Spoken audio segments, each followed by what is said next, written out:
নেই। কেউ যদি আপনাকে বলে গরু আকাশে উঠতে পারে, তাহলে তাকে আপনি জানান যে হ্যাঁ, আপনিও তাই বিশ্বাস করেন। কারণ সবসময় সবাইকে ঠিক ভুলটা বোঝাতে নেই, সবাইকে এক্সপ্লেনেশন দিতে নেই।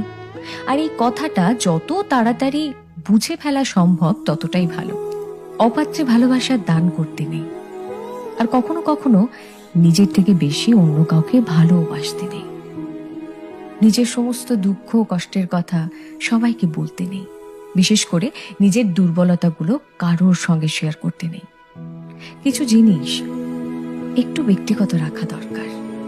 হাত পেতে কখনো ভালোবাসা চাইতে নেই, কারোর কাছে প্রায়োরিটি চাইতে নেই। কেউ যদি সঙ্গে থাকতে না চায়, তাহলে তাকে জোর করে হাতে পায়ে ধরে আটকে রাখতে নেই। আর সব থেকে বড় কথা, যেখানে কদর নেই সেখানে থাকতে নেই।